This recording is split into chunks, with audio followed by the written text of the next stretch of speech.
Assalamualaikum warahmatullahi wabarakatuh. Hai Sobat Suryo Pranoto SPDPD. Kali ini saya akan membahas seorang tokoh perjuangan, tokoh pahlawan Indonesia, yaitu Suryo Pranoto, atau di ejaan yang sekarang Suryo Pranoto ya. Namanya sama seperti nama saya nggak tahu, mungkin ayah saya bisa menyamakan namanya sama seperti dengan nama beliau ya. Beliau adalah tokoh yang terkenal dengan nama Si Raja Mogok ya. Ini nama aslinya yaitu Raden Mas Suryo Pranoto ya. Beliau merupakan kakaknya dari tokoh pendidikan Indonesia Bapak Ki Hajar Dewantara ya. Itu ejaannya dari aslinya dari Raden Mas Suryo Pranoto, ini adalah Suwandi atau Suryo Pranata untuk ditulis Suryo Pranoto ya, karena menggunakan ejaan bahasa Jawa. Beliau lahir di Pakualaman 11 Januari tahun 1871, meninggal di Cimahi pada tahun 1959, 15 Oktober 1959 pada umur 88 tahun. Adalah salah satu pahlawan nasional Indonesia yang dikukuhkan sebagai pahlawan nasional yang ketiga oleh Presiden RI Soekarno pada tanggal 30 November 1959. Surat keputusan Presiden Republik Indonesia nomor 310 tahun 1999, tanggal 30 November 1959. Beliau dimakamkan di Kota Gede, Yogyakarta. Latar belakang pendidikan beliau, Suryo Pranoto dengan nama kecil Iskandar adalah kakak Suwardi Suryo Diningrat atau Ki Hajar Dewantara, tokoh pendidikan Indonesia. Secara genealogis, Suryo Pranoto adalah seorang bangsawan. Ia adalah putra sulung dari Kanjeng Pangeran Haryo KPH Surya Diningrat, yang mana sang ayah sendiri adalah putra tertua dari Pakualaman III. Ini berarti Suryo Pranoto adalah anak laki pertama dari seorang putra mahkota. Namun, hak naik takhta sang ayah menjadi batal karena ia terserang penyakit mata yang mengakibatkan kebutaan. Iskandar sebagai anak bangsawan termasuk golongan pribumi yang kedudukannya disamakan dengan kalangan bangsa Eropa. Dengan statusnya itulah ia bisa bergabung masuk di sekolah rendah Eropa atau Lager School atau ELS. Setamat dari ELS, Suryo Pranoto mengambil klien Abtenaren kursus atau kursus pegawai rendah yang kurang lebih setingkat dengan Mer Utbrecht Lager Onzuits atau MULO yang sekarang setara dengan SMP. Lulus dari kursus tersebut, Suryo Pranoto diterima menjadi pegawai kantor pemerintahan kolonial di Tuban. Ia akhirnya dipecat dari pekerjaannya tersebut karena menempeleng seorang pejabat kolonial berkulit putih. Sekembalinya dari Tuban, Suryo Pranoto langsung diangkat sebagai Weda Sentana di Praja Pakualaman dengan pangkat Panji. Jabatan itu kurang lebih sama dengan Kepala Bagian Administrasi Negara. Pada tahun 1900, Suryo Pranoto mendirikan sebuah organisasi bernama Mardikaskaya. Sebagian besar pengurus organisasi ini adalah kerabat Pakualaman. Mardikaskaya berupa kurang lebih mirip dengan koperasi simpan pinjam. Pada akhir tahun 1901, Suryo Pranoto mendirikan sebuah pertemuan dengan nama Susyet Sutroharjo. Klub ini kurang lebih merupakan sebuah perpustakaan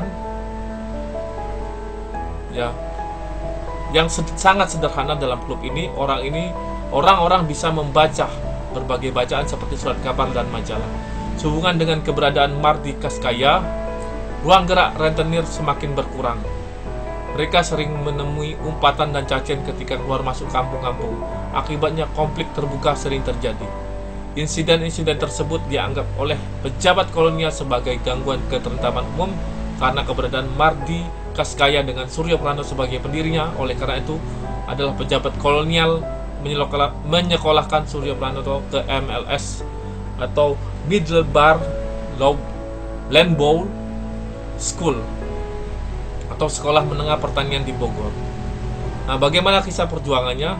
Pangeran Suryo Pranoto dan juga bangsawan-bangsawan lainnya di Praja Pakualaman umumnya tidak pernah menyembunyikan kenyataan sejarah bahwa di dalam tubuh kerabat Pakualaman itu, terutama Sri Pakualaman II, telah mengalir darah rakyat jelata yang sangat segar dan berasal dari petani di Desa Sewon, Bantul, Yogyakarta yang bernama Rana Digdaya pada zaman perebutan mahkota ketiga pada tahun 1747 sampai 1755. Ia ikut terjun dalam perjuangan melawan Belanda atau POC dan pernah memberikan jasa yang luar biasa kepada Pangeran Mangkubumi atau adik Sunan Pakubuwono II. Sebab itu kepadanya dijanjikan kedudukan yang baik apabila pemberontakan Pangeran Mangkubumi ia berhasil dengan kemenangan. Tapi sesudah perang selesai, Pangeran Mangkubumi memperoleh bagian barat Kerajaan Mataram setelah perjanjian Ginjanti pada tahun 1755, dan ia naik tahta menjadi Sultan Hamengkubuwono I. Sultan Alpa akan janji dan memberikan Rana Digdaya pada kedudukannya sebagai prajurit. Karena sakit hati, maka Rana Digdaya meninggalkan istana tanpa pamit dan kemudian mendirikan perguruan di Desa Sewon. Ia kawin dengan gadis desa setempat dan kemudian beranak 3, yaitu Prawinata dan Prawarirja, dan seorang anak perempuan, Sendamirah atau Siri Mirah. Di kemudian hari, sang putra Makato yang nanti menjadi Sultan Hamengkubuwono II yang belum tahu menahu asal-usul Sendamirah telah jatuh cinta kepada gadis desa itu. Maka tanpa sengaja setelah mereka menikah, Rana Digdaya terangkat dengan sendirinya menjadi kepada kedudukan yang mulia sebagai besan Sultan Hamengkubuwono I.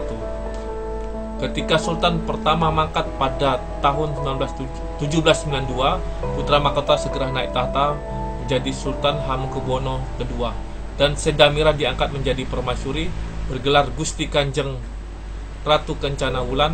Dari permaisuri berasal dari rakyat jelata. Ia dilahirkan 4 orang beranak, putri semua, dan 3 dari ke-4 putri tersebut diperistri oleh bangsawan-bangsawan yang memiliki kedudukan yang penting dalam sejarah. Yang pertama adalah GKR Ayu menjadi permaisuri Sri Pakualaman II dan menjadi asal keturunan pahlawan-pahlawan nasional Suryo Pranoto dan Ki Hajar Dewantara. Yang kedua, GKR Anom diperistri oleh KPH Purwonegara Bupati Madiun. Yang ketiga, GKR Timur diperistri oleh KPH Natakusuma putra Sri Pakualaman I. Yang terakhir adalah GKR Sasi diperistri oleh Patih Yogyakarta Kanjeng Raden Adipati Danurja III. Jadi asal-usul Suryo Pranoto yang dilahirkan di Kadipaten Pakualaman tanggal 11 Januari 1871 sebagai putra tertua dari KPH Suryo Diningrat putra sulung Sri Pakualaman III. Jadi itu sedikit singkat ya. Di perjuangan bagaimana beliau berjuang untuk membantu kemerdekaan Indonesia melalui aktivitas-aktivitasnya ya, melalui pergerakannya dengan organisasi ya, baik pada organisasi yang dia pernah ikut, yaitu pergerakan aktif dalam Budi Utomo, ini termasuk yang membantu mendirikan perasuransian jiwa Bumi Putra, awalnya Ordelongo, Levezekring, Mazhabits atau PGHB ya. Dan ada Barisan Kerja atau Adidharma, Perserikatan Islam yang didirikannya di Surabaya. Dan setelah era kemerdekaan beliau menjadi guru di Taman Siswa dan banyak jasa-jasanya dalam membangun bangsa ini ya. Jadi itu sedikit cerita singkat ya dari tokoh mogok nasional ya, Suryo Pranoto. Sekian, wassalamualaikum warahmatullahi wabarakatuh.